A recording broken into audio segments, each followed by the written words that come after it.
Thank you, Mr. Speaker. Mr. Speaker, Mr. Speaker, I was in the process of thanking the Leader of Majority, Senator Cheruiyot, who has moved this motion.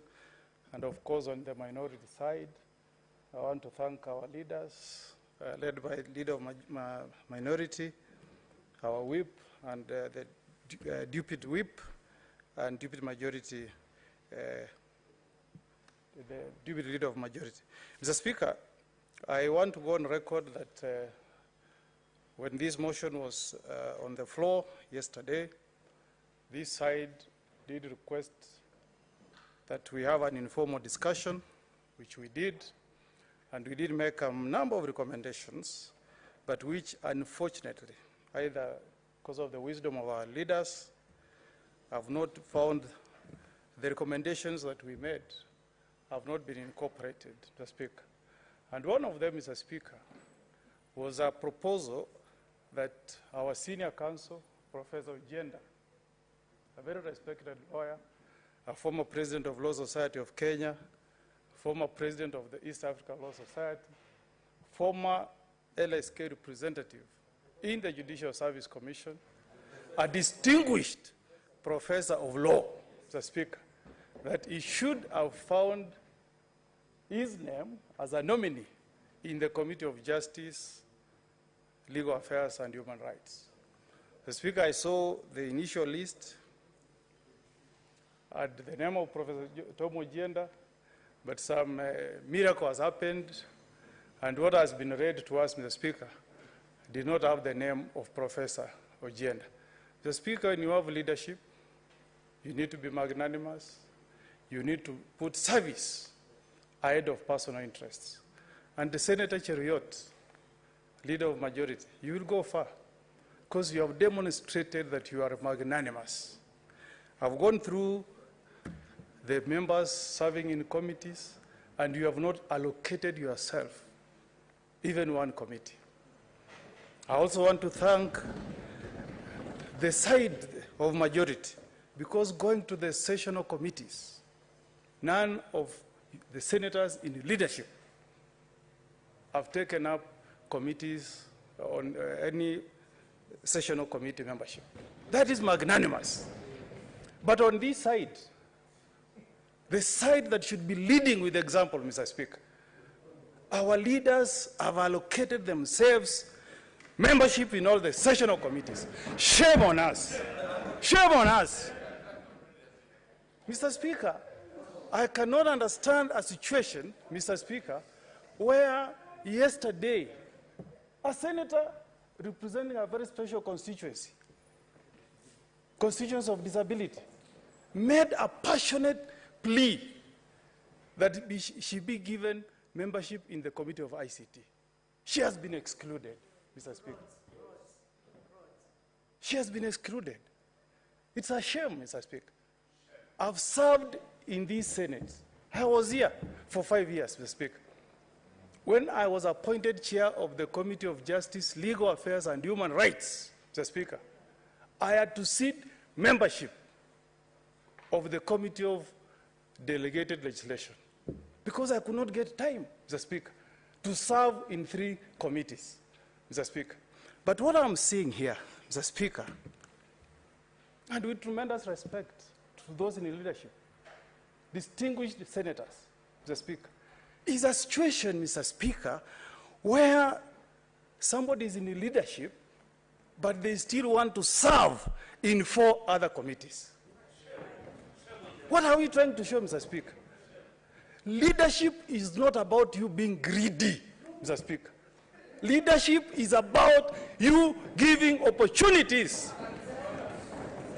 to those who have the same qualification as you to serve, Mr. Speaker. The law students watching their professor here, professor of law, Professor Ugenda, being excluded from membership of justice and legal affairs. What message are we sending, Mr. Speaker? Mr. Speaker, nobody is more special in the contribution that we made in garnering votes for our party leader, Raila Odinga, Mr. Speaker. From the county of Nyamira, from the county of Kisii, We gave as much as we could, like the senator for Isiolo, Mr. Speaker. And I can read the figures. From the county of Nyamira, Mr. Speaker, we delivered 129,000 votes to Raila Odinga. From Isiolo, Mr. Speaker, Raila Odinga got 26,000. He lost to William Ruto, who got 32,000, Mr. Speaker. But as we speak here, Mr. Speaker, the only way you want to thank the Omogusi nation is to say that we deserve nothing, Mr. Speaker.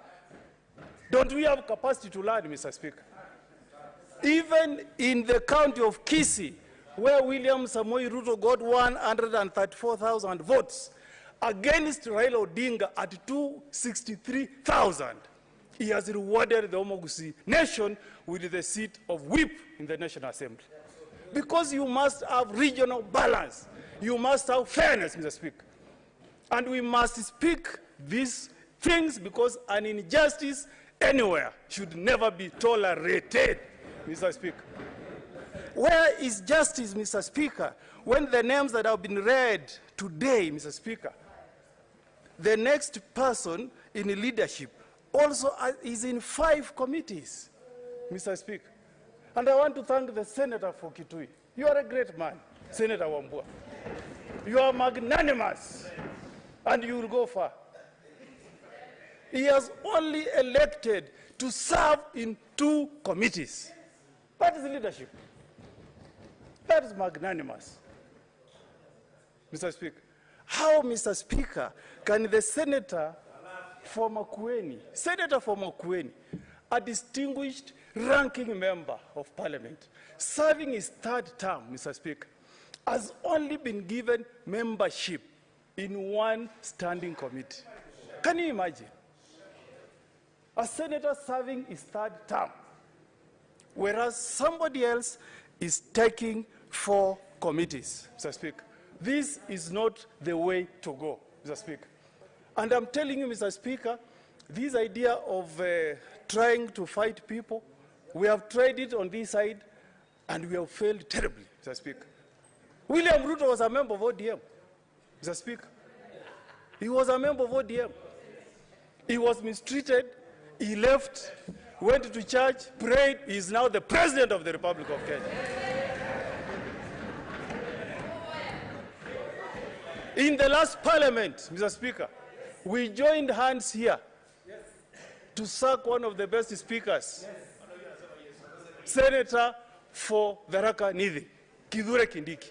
As we speak today, Mr. Speaker, he is waiting to be vetted to become a CS, Interior and National Security. And I'm telling those who may have lined up to finish the son of Nyamukami, son of Omogusi, you will never succeed, Mr. Speaker. I'm a Christian. I go to the SDA church. I go to the Catholic church. I go to the Evangelical church. I have people pray for me, including my dear wife, Mr. Speaker. We must send a statement, Mr. Speaker, that there should be fairness from this side, the minority side, Mr. Speaker. These names as tabled, Mr. Speaker, even if I will be the only one protesting, I want to go on record that I register my protestations against the list as presented, Mr. Speaker. And, Mr. Speaker, we should walk the talk. If we are preaching fairness as a coalition, Mr. Speaker, we should preach fairness, Mr. Speaker. My coalition, ODM, Mr. Speaker, we have 14 elected senators. 6 nominated makes it 20. If you go to the Committee of National Security, Mr. Speaker, it has got 3 members of Jubilee. And Jubilee has 4 senators here. Where is equity there? Where? How can that be? Really, how can that be? Why not pick 1 Wiper, 1 ODM, 1 Jubilee? Mr. Speaker, I mean, how can we allow such an injustice to be coming from the side that should be keeping the government on check, Mr. Speaker?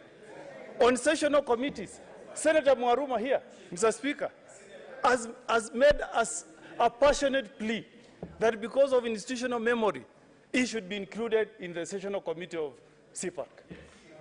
But his name is not there, Mr. Speaker. Mr. Speaker, I want to urge the members of majority side, Mr. Speaker, to be persuaded on the interest of all senators sitting here. If there is fairness on the side of minority, join us to push for fairness. That's my appeal to you here. And we have done that before, Mr. Speaker. This matter should be given a bipartisan approach, Mr. Speaker. So that, Mr. Speaker, at the end of the day, Mr. Speaker, what we are passing here should reflect fairness, Mr. Speaker. And, Mr. Speaker, if you want to send a message to some of us from where we come from, Mr. Speaker, let us know today, Mr. Speaker. From the county of Kisii, the county of Nyamira, Mr. Speaker, our population allows us only to elect 2 senators. And we have produced 2 senators here. Do you want us to multiply through osmosis so that we have 4 senators from Kisii and Nyamira, Mr. Speaker? We have done the best that we can to support our coalition, Mr. Speaker.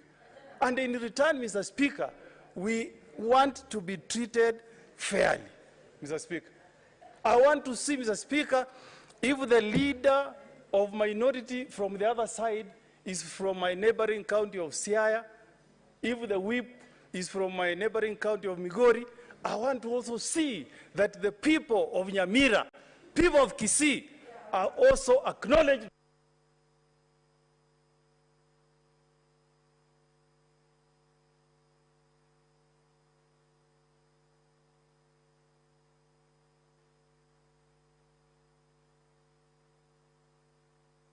And I want to ask my leaders, Mr. Speaker, to listen to us, Mr. Speaker.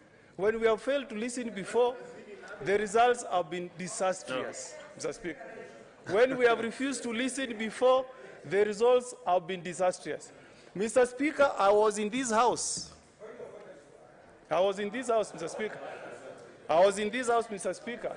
When we refused Senator Mugeni, try to wind up, kindly. The final point I'm making, Mr. Speaker. Yeah, I was in this house, Mr. Speaker, when Senator Wambua, Senator of Kitui, persuaded us to be fair to Senator Wetangula. We didn't listen. Mr. Speaker, as I conclude, Mr. Speaker, as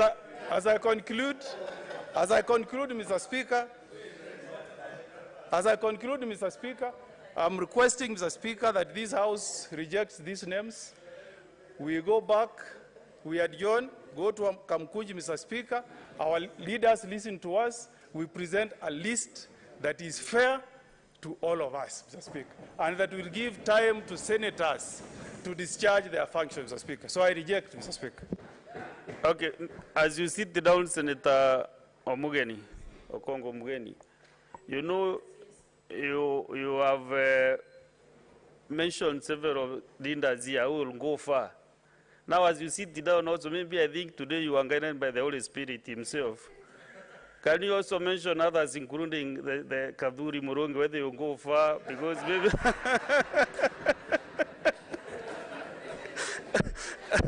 yeah? Maybe continue consulting your spirits before I leave the seat, then you also give me the blessings. Yes, let's now, Senator who has not spoken today at least, Senator Tobiko.